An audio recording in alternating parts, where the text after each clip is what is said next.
Karl Gustav Jung एक Swiss मनोचिकित्सक थे जिन्होंने इंसानी दिमाग को समझने के तरीके को हमेशा के लिए बदल दिया। 1875 में जन्मे जुंग के एनालिटिकल साइकोलॉजी पर किए गए काम ने फ्राइड के सिद्धांतों को चुनौती दी। कलेक्टिव अनकॉन्शियस और आर्केटाइप्स जैसी उनकी कॉन्सेप्ट्स ने कई क्षेत्रों को प्रभावित किया है।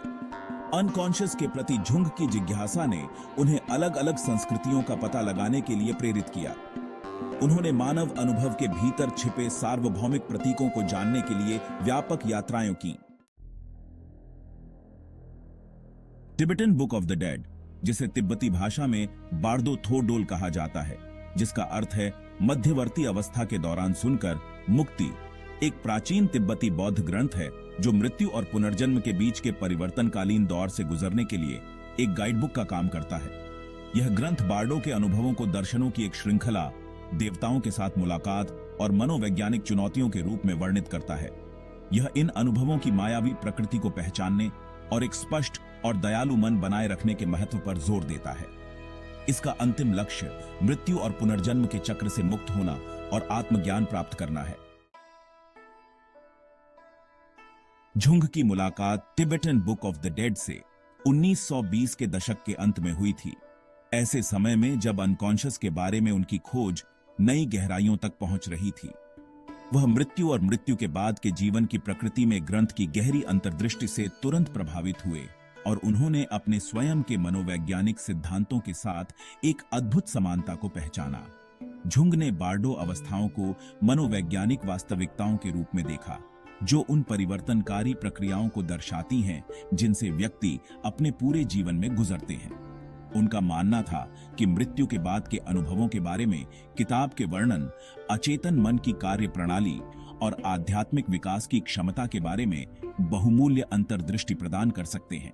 1935 में प्रकाशित Tibetan book of the dead पर जुंग की ग्राउंड ब्रेकिंग कमेंट्री ने इस प्राचीन ज्ञान को पाश्चात्य दर्शकों के सामने पेश किया।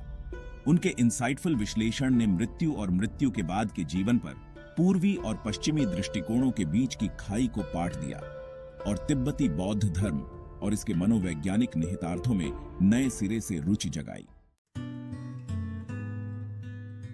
भाग 4, आर्केटाइप्स और आफ्टर लाइफ, संस्कृतियों में समान प्रतीक। जुंग के मनोविज्ञान और Tibetan book of the dead के बीच सबसे महत्वपूर्ण समानताओं में से एक है आर्केटाइप्स और प्रतीकों पर उनका साझा जोर। जुंग का मानना था कि आर्केटाइप्स सार्वभौमिक मौलिक पैटर्न और छवियां हैं जो सामूहिक अचेतन में रहती हैं और मानव धारणा और अनुभव को आकार देती है। इसी तरह बार्डो की शिक्षाएं देवताओं और प्रतीकात्मक कल्पना के साथ मुलाकातों का वर्णन करती हैं जो चेतना के मूलभूत पहलुओं का प्रतिनिधित्व करती है। जुंग ने बार्डो में आने वाले देवताओं और राक्षसों को आर्केटाइपल फिगर्स के रूप में देखा, जो मानस के प्रकाश और छाया दोनों पहलुओं को दर्शाते हैं। उनका मानना था कि इन आर्केटाइपल ऊर्जाओं का सामना करके व्यक्ति अधिक से अधिक आत्म जागरूकता और मनोवैज्ञानिक एकीकरण प्राप्त कर सकते हैं। बार्डो की शिक्षाओं ने इन मुलाकातों की परिवर्तनकारी क्षमता को समझने के लिए एक रूपरेखा प्रदान की। जुंगियन मनोविज्ञान और Tibetan book of the dead में आर्केटाइप्स और प्रतीकवाद की साझा भाषा मानव अनुभव की सार्वभौमिकता और विविध सांस्कृतिक परंपराओं की परस्पर वर्बंडनहाइट को उजागर करती है। यह सुझाव देता है कि चेतना और वास्तविकता की प्रकृति के बारे में कुछ मूलभूत सत्य हैं जो सांस्कृतिक सीमाओं से परे हैं। भाग 5, बार्डो का प्रभाव पूर्व से पश्चिम तक।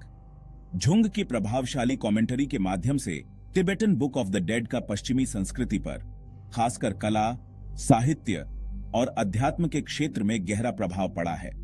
मृत्यु, पुनर्जन्म और आत्मज्ञान की खोज के विषयों ने उन कलाकारों और विचारकों को आकर्षित किया है जो मानव अनुभव के गहरे आयामों का पता लगाना चाहते हैं। बार्डो के प्रभाव को एलेक्स ग्रे जैसे कलाकारों के कामों में देखा जा सकता है, जिनकी दूरदर्शी पेंटिंग्स ग्रंथ में वर्णित सूक्ष्म ऊर्जाओं और परिवर्तनकारी प्रक्रियाओं को दर्शाती है। एल्डस हक्सले और फिलिप के डिक जैसे लेखक भी बार्डो की शिक्षाओं से बहुत प्रभावित थे और उन्होंने अपने कामों में चेतना की परिवर्तित अवस्थाओं, आध्यात्मिक खोज और वास्तविकता की प्रकृति के विषयों को शामिल किया। बार्डो की स्थायी विरासत इसकी संवाद को जगाने और मृत्यु चेतना और मानवीय स्थिति को समझने के नए तरीकों को प्रेरित करने की क्षमता में निहित है। इसकी शिक्षाएं तेजी से बदलती दुनिया में अर्थ और उद्देश्य की तलाश कर रहे लोगों के बढ़ते समूह के साथ गूंजती रहती है। भाग 6, स्थायी विरासत, एक कालातीत संवाद।